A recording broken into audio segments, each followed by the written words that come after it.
Let's head up to the function description. You have an on and an off switch.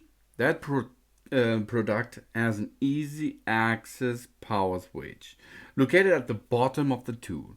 To turn the tool on, push the on off button in position on.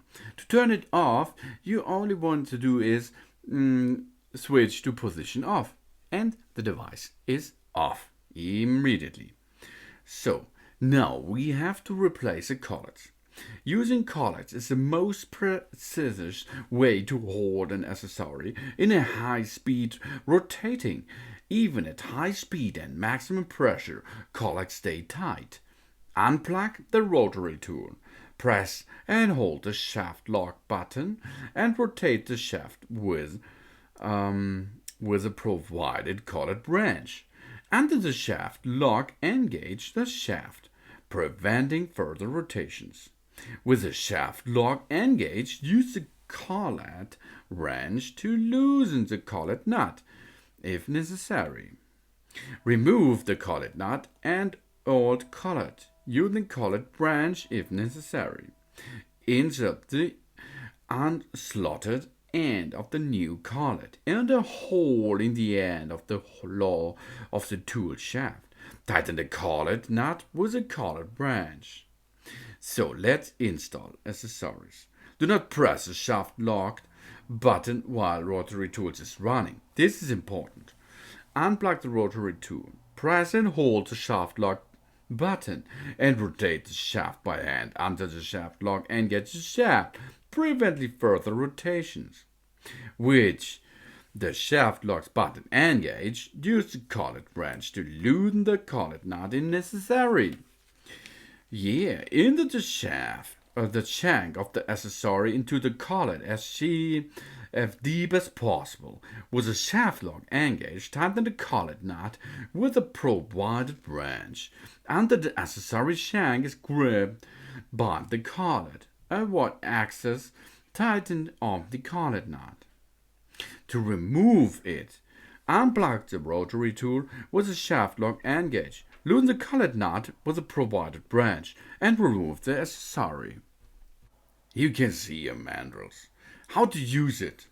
The most common types of mandrel to use with a tool are the standard mandrel, which is used with cut-off discs, grinding wheels, emery wheels, and cut-off wheels. The screw mandrels are used with polishing wheels and polishing drums. Drum mandrels are used with sanding drums. Unplug the rotary tool, install the mandrel. If using the standard mandrel, press and hold the shaft lock button. Insert the slot at the end of the provided wrench into the slot on the top of the mandrel and unscrew it. Remove the mandrel tool and washer. Place the side accessory over mandrel shafter and align accessory hole with the mandrel hole. Insert the mandrel screw with the washer through the accessory and mandrel shaft holes. The mandrel washer should be placed between the mandrel screw and the accessory. Tighten using the provided mesh. If using the drum mandrel, align appropriated size sanding drum. Over the mandrel and push down to completely cover the drum end of the mandrel. Insert the slot end of the provided wrench into a slot on top of the mandrel and tighten the screw on the drum mandrel headed to expand the drum and to secure to hold the sanding drum in place. And here you can see we can cut matter with this tool easily. It is nice and easy, and it is ultra function. You have a balanced accessory. For precision work, it is important that all accessories be properly balanced. The balancing accessories like loosen the collet nut and give the accessory or collet a 1/4 inches turn. Retighten the collet nut and run the rotary tool. You should be able to judge by the sound and feel if the accessory is running in balance. Continue adjusting in this fashion until the best balance is achieved. Replace accessory if they become damaged or unbalanced. You have a speed control in this box. The Rotary tool has a speed range of 10,000 to 32,000 RPM. To select the right speed for each job, use a practice piece of material. Vary speed to find the best speed for the you are using and the jobs to be done. Use the indicator mark above the speed control dial to set the best speed for your job. The speed control dial is numbered from 1 to 6. For example, a speed setting of 1 is approximately 10,000 rounds per minute, and a speed setting of 6 is approximately 32,000 RPM. Reference the speed, the dial setting table, to set the right speed level. For instance, polished debon is with a grinding wheel, diamond grinding needle, and standing band possible. Soft wood has 15,000 until 32,000. Sanding band have 15,000 until 32,000. And for example, a ceramic has 15,000 to 32,000. No glass you have to do with the grinding wheels. The diamond grinding needle should be able to cut glasses. You have drilling with a drill bit. There you can use it for plastic, hardwood, and softwood. You can use the polishing things for steel, aluminium, shellstone, ceramic, and glass.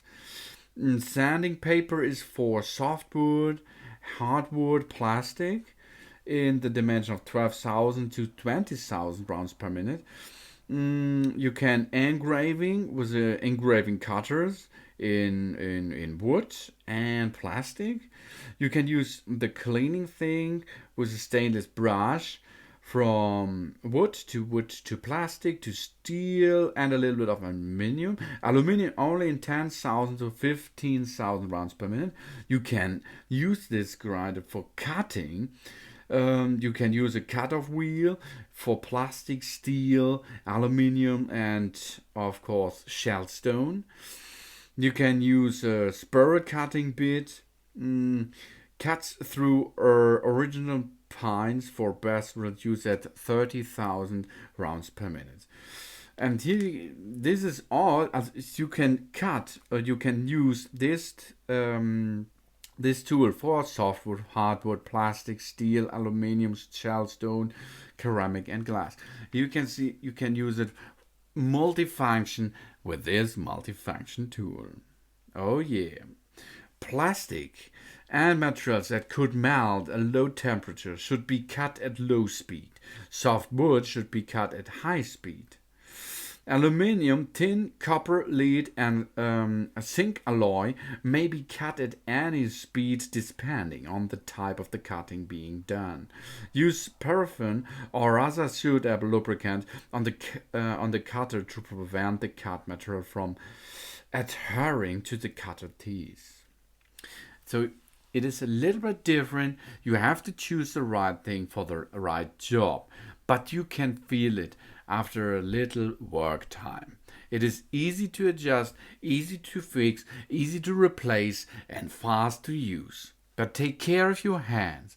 This is a dangerous operating thing because it's rotating all the time in a fast rounds per minute. And if you will cut your hand or your feet or your head or any other, it is dangerous. Take care of yourself and then use this multi-tool for your DIY job and for all of you. The best way to terminate the correct speed for work of on any material is to practice for a few minutes on a piece of scrap, even after referring to the speed dial setting table. You can quickly learn that a slower or faster speed is more effective. Just be observing what happens when you make a pass or two at different speeds.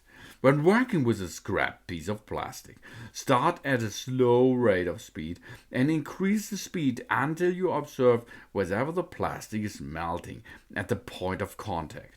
Reduce the speed slightly to get optimum working speed without melting the workpiece. And here you can see the additional thing. It will gain up the range of your working area. That it is. A additional flexible driver. This is awesome. I like it. Safety is the first thing what you have to look. Do not operate the flexible shaft with a sharp or multiple bands. Ensure that there are no sharp residual bands on kings in the flexible driver before the operation starts. Overbanding the shaft can generate excessive heat and jagged or hand pieces and may cause the flexible driver to disengage from the tool. The minimal recommended band radius is about 6 degrees. Always hold the handpiece firmly in your hand during the startup. The reaction torque of the engine as it accelerates to full speed can cause the shaft to twist. Not for use for rotary bits or other large diameters 1 inches or larger bits. Larger diameters can cause kickbacks and lose of the control when you use a flexible driver. Do not remove and re-roll while tool is running. The cable will become loosened from the jacket and will uncontrollably wipe or leave you around. Remove the shaft collar, loosen the collet nut, then raise the handle end of the flexible shaft and shake gently and the usual flexible shaft produces from the fitting material. Insert the inner flexible shaft into the collet, then tighten the collet. Screw the flexible shaft fitly collar into the rotary tool. Insert the hex key into the hole on the handle. Loosen it in a different operation. Tighten the collet nut and check fittings to ensure security testing. And then you can use it as seen here before. Direction for use is with small milling cutters, grinding pins, use at high speed. With large milling cutters, grinding pins, use at low speed. Precision works engraving holds the drive unit like a pan. Rough work holds the driver like a hammer. Exert only moderate pressure on the workpiece and allow it to process at a uniform speed. You will not finish your work sooner by extreme heavy pressure. On the contrary, heavy pressure will cause the driver and unit to slow down or stop and will overheat the engine. For your own safety, use a vise of screw clamp to secure small workpieces. Oh, and this will help you a lot. It is a grip. This grip you can install. This grip looks cool, and this make a good feeling if you are working with this multi-tool. Yeah, it is easy peasy to use, and it is a big good help in your DIY garage to use so many different things and will get your projects done easily and faster than before. I like the advanced rotary tool, really like it is the RTD35ACL, and wow, this is not so expensive, but it has a good quality and you can use it all day long because there's everywhere, every day, every time what to do in your DIY area at home, isn't it? I will use it proper, easy, and in a good thing. And I like the grip really much. And the extension thing. The extension thing is an awesome thing to work with this device. So that it is, how to use it. I hope you understand. I was talking so much about this device. Thanks for watching. Please subscribe me and give me a positive feedback. And I hope to see you again on my channel soon. Soon. Really awesome. So ist langsam.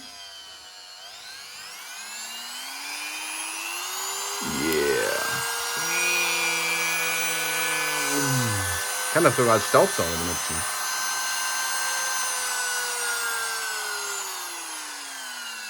Super geil.